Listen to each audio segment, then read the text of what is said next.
Well, hello, everybody. Welcome to Freethought in Florida.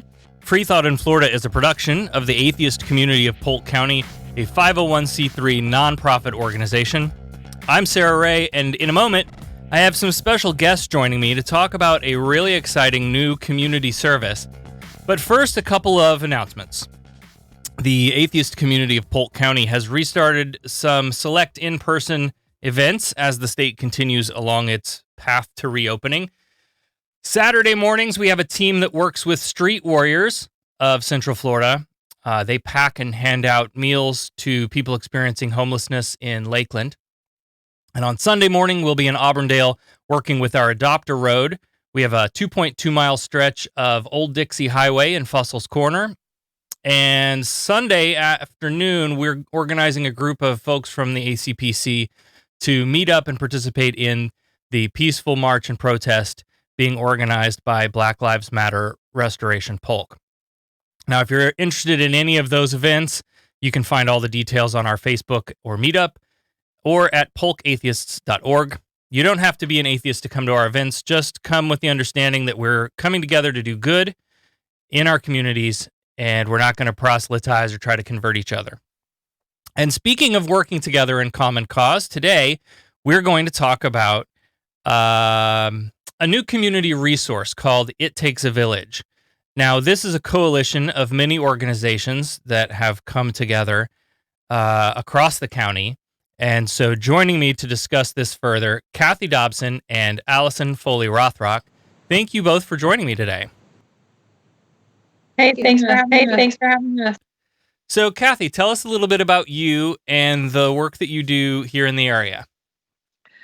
Well, I am Kathy Dobson. I'm the sexual health educator for Planned Parenthood. I've been there for almost 20 years.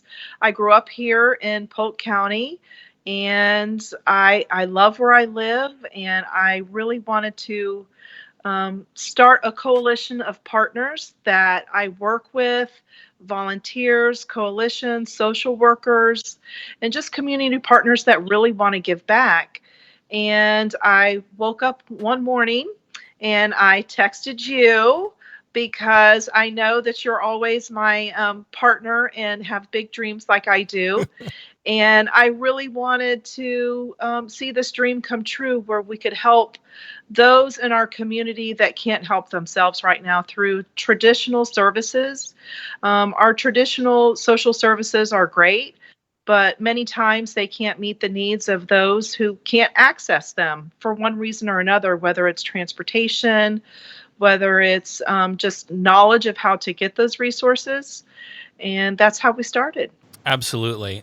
So, Allison, let's bring you in. We haven't really gotten to talk in the any hour of the night sort of way that Kathy and I do. So let's get to know you and the organization that you represent, Red Tent Initiative. Great. So my name is Allison, and I've been here in Polk County since 2014. I moved here when I married my husband, and I have 4 kids, so I'm an active mom, a human rights activist, an immigration attorney, and I run an organization called a nonprofit organization called the Red Tent Initiative. We're a network of survivors and allies who are working to end abuse and exploitation in our communities. We are mostly addressing domestic violence, sexual assault, and human trafficking. But we have a broader mandate, which is that we want to see an end to abuse and exploitation in our communities. And we believe that systemic poverty, racism, and other issues definitely fall into all of that. So we're here for it when it comes to helping in any way that we can. And we want to see more of this model where organizations get together and work together and coalitions form as opposed to sort of competing against one another. So we're really excited about It Takes a Village. Yeah, it's so great. I'm one of those people that thinks cooperation is more fruitful than competition in general. So let's talk about then the need and sort of, you know, the folks that need our help and what we're addressing. There are cracks in the system, right? There are social service programs that are set up to help people when they need it. And when those fail, there are charitable organizations that are a second safety net, really. And it's frustrating that even needs to exist. But even that doesn't catch all of the people that really need help in that time of need. So talk a little bit about the people that we're helping. What are some of the needs that they have and the challenges, the roadblocks that are in their way? Well, I think one of the major ones is that the resources that are available simply aren't enough to go around. And that sort of era of competition between organizations only exacerbates that, unfortunately. On top of that, in Polk County, 90+% of the resources available are tied to churches. And that can be a big stumbling block for some people. In our organization, we specifically seek to reach out to more marginalized communities, LGBTQ people, people from minority religions or ethnicities, people who don't necessarily speak English or have US citizenship. All of that can really stand in the way when it comes to accessing the more established and more mainstream social services. So one of the reasons that we exist in the first place is also to help fill in those cracks, because we as survivors ourselves have experienced how those cracks can look like canyons when you're trying to get out of a life of abuse, exploitation, poverty. Yep. For sure. I want to come back to a couple of points that you drew on there. The highly faith-based sort of makeup of the charitable organizations, and I don't think that's unique to Polk County, but Polk County may skew a little bit higher. And there's a lot to that, right? There's a history in our nation of city building. When villages popped up, the church was the town center. That's where things all happened, and so we've just sort of evolved with this idea that the church is supposed to be there to help take care of the needs that. And we haven't really figured out a great way to evolve beyond that, to use the phrase. But one of the other things that we talked about was, so there is a really great video that you might enjoy. It's actually a series of 7 or 8 videos, and it's from years ago. A guy named Anthony Magnabosco who he practices street epistemology. Where he goes out into public places and just stops people at random and says, "Hey, how you doing today? Can you give me 5 minutes just to chat about something you believe and why you believe it? And let's just sort of poke it with a stick a little bit and inspect your belief." And he was out in front of the Alamo early on in his study of street epistemology, and he ran across this guy who was he'd just moved to town, didn't have a place to live, and over the course of 7 or 8 videos, you see Anthony, put the guy up in a room for a couple of nights and help him get some clean clothes and get him a good haircut. And because he wanted to go get a job, he wanted to go put in applications. He really wanted to, to do all of this on his own. And so with just a little help up from Anthony over the course of these videos, you see him eventually housed. And he gets a job, and it was a real heartwarming experience to watch. But I mention that to say that one of the very first things that happened in that conversation that they had was he was looking for a place to stay, and there's a place called Outcry at the Barrio. And their gig is, you can come stay with us, but... And that's something that we see far too often from faith-based services. And their deal was like, you can come live with us, but you live here for 3 months and you don't work. You can't work for 3 months because we're going to work on all this other stuff, and you're going to study the Bible, and we're going to, pray a lot, and then we'll help you get a job and move you forward and do all of these things. And when we look at all the studies that are out there that we're seeing, do we deal with a substance abuse issue or whatever issue that might be holding someone back first, or do we house them first? What we see when we look at the data is that house first, get people in housing, you know? So anyway, it was frustrating to me that so many charitable organizations, and I can't speak directly to those around us here in Polk, but they often have that sort of backdoor proselytization, or we'll give you a meal, but let's pray first, sort of thing attached to it. And that turns away a lot of people who would otherwise help, who would volunteer, but don't want to be involved in that. But it also, we have to remember that there are people out there struggling, and not all of them are believers either. There are atheists on the street, and they need to be able to go someplace and feel that they're welcomed as they are. And so the secular approach, the idea of putting together a coalition of organizations like this, but also welcoming communities of faith and of non-believers. And when we all come together and we put the goal of helping people first, right? Yes. Right. Let's help people first, period. And none of this other stuff matters, right? We can set all of that to the side and argue about all that stuff later, but there are people hurting. Let's help them. And so I think that speaks so much to me for all of the things that I've ever wanted to do with an organization. And I'm so excited to see this thing coming to, it just keeps growing and growing and growing. So anyway, that was a long screed. I don't know if anybody wants to comment on any of that. Well, our answer to that is always, for the people who find comfort in faith, that's great. Those organizations are out there, and that's excellent that they exist, and that we're thankful for the work that they do, because there's plenty of work to go around. For sure. And at the same time, we have to recognize that it's not going to work for everyone. It's not going to work for someone who's suffered abuse in the church or at the hands of a religious person. It's not going to work for someone from a minority religion. That's not the mainstream Christian church religion that we are most likely going to encounter here in Polk County.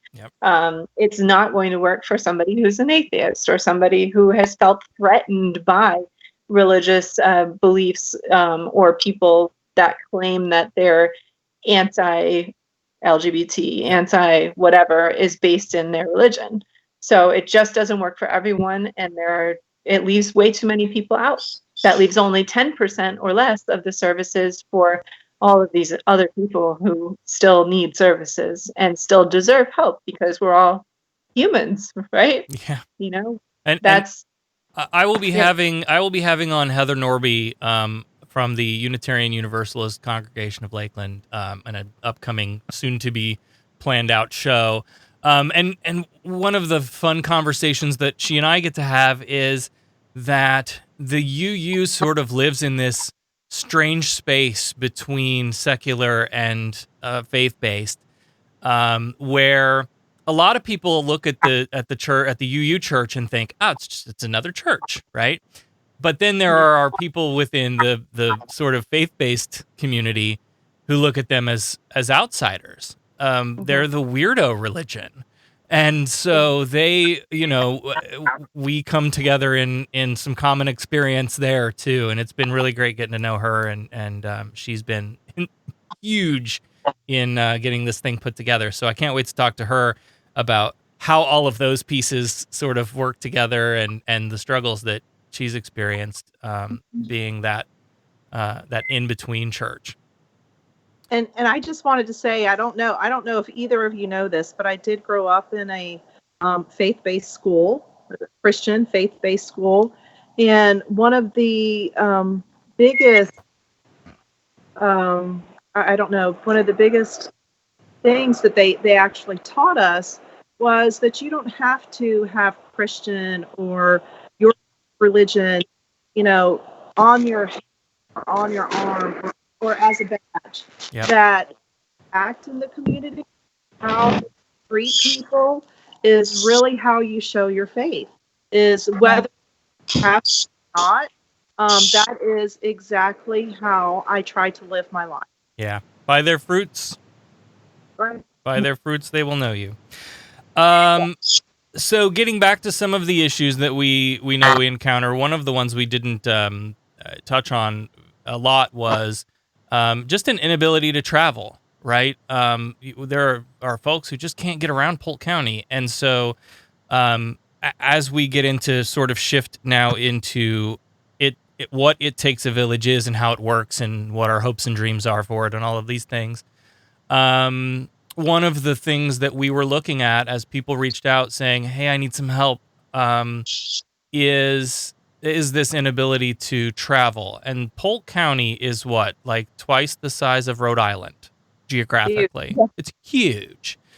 And so you have food banks and resources like that people can go to if they can. And then some of those operate a more regional sort of truck delivery system where they'll bring a truck into an area, and if you can get to the truck, great. But one of the things that we learn from this is Polk County is also a very rural place. And so even if you put a truck in every community, you're missing people. Mm-hmm. And so what I think is really cool about the sort of the things that came together here was we had this problem, and we also had this COVID-19 problem going on where we all need to stay away from each other. And, you know, we don't want to open up a physical location for you to come to right now because we don't want to get near each other. And so that led us into this sort of delivery system model that I just think is so cool. Why don't you talk about how it works, what we're doing, sort of I don't use the word logistics, Kathy, because you'll kick it back to me, but talk about all of that stuff. So what we do, because we do have so many family members that either can't get out, they don't have transportation, or they don't have reliable transportation at all, those are mainly the people that we focus on, and it takes a village. So we pack the boxes with diapers, wipes, feminine hygiene products, food, anything that they have requested or that we can provide, because we can't provide everything, but we can do a lot. And we haven't been able to get Feeding America yet to help us with our food distribution, but the community has really come together, like the Sheriff's Department. The Polk County Sheriff's Department gave us 7 van loads of diapers and wipes and food to get us started with. We've had a donation from the Winter Haven Hospital, Positively You. I know I can't name everybody, but the volunteers as coalition partners, we have gotten together, packed the boxes every other week, and we deliver it to the doorstep, and we go. So if we don't ring the doorbell, it's contactless, so we don't have to worry about the coronavirus. We wear masks and gloves to make sure that we aren't passing anything on either. And we do the best we can with what we have. Really, I know so many people have sent messages and called me and thanked me personally. Some of them are sick. They're sick themselves. They can't get out, even if they have transportation, and they can't get to Walmart or Publix. And they're really appreciative of everything that we have been doing for them. And we have so far, I know Sarah has some numbers of exactly how many families. I have listed 118 families. I had 7 more families that asked for help this past Monday. And every day I get a text message or an email or a call saying, Kathy, hey, can you just add this one person on? And I just feel like we're actually doing something in the community that is so needed, and we're helping people that otherwise wouldn't have food or other reasons. Yeah, absolutely. Definitely another thing that I love about what we're doing is that we're not just another food bank in the same community, in the same central location, because the further you get outside of the main part of Lakeland, the less resources are available. So we're out there filling in the gaps, doing exactly what we talked about in the beginning, that it's not about duplicating services that already exist or taking over or competing with what's already there. It's about going beyond that to fill in those gaps. And we're doing it, and it's awesome. Yeah, it's so great. And one of the other things that I really like is from an organizer standpoint, we always have to worry about burnout of us, and I hope you're both engaging in self-care right now, but also in our volunteers, right? We don't want to overload them and have them check out real quick after just a couple of engagements. We want to keep them involved and keep them engaged, and so the way we've sort of divided this up is, at the moment, like you mentioned, it's been every other week, and they only have 5 to 7 addresses that they have to deliver to. So it's not a huge time commitment. It's not, I think it's really divided up and spread out really well, so that you have a team of volunteers who go to the Unitarian Universalist building and do the work there of intake items and sort and pack. And then there's a little bleed over, but then there's an often different group that comes to pick the boxes up and take them out and deliver them. And so it provides, a lot of opportunities for volunteer work for people of different ability and skill, and time availability and want and all of those things. And then it spreads that out so that we're not burning out volunteers. And I think that's super important to remember. And I know so often, many of our frontline staff, our frontline social workers, they don't have the funding or the resources to, say, even get diapers and wipes, even for people who have the funds and the money to go to Walmart or Publix or somewhere else to get diapers and wipes. They've been very hard to get.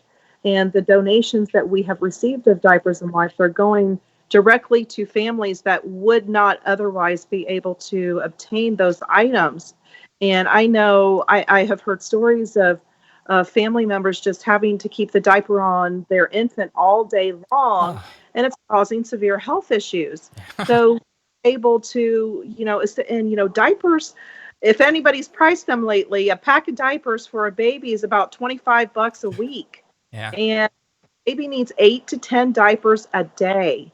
So, it gets a little bit better when you get a little bit older, but not much. So we really need these services and for these people to be able to ask and get what they need. Absolutely. Do we want to mention some of the key community partners that have come together early on to get this thing going?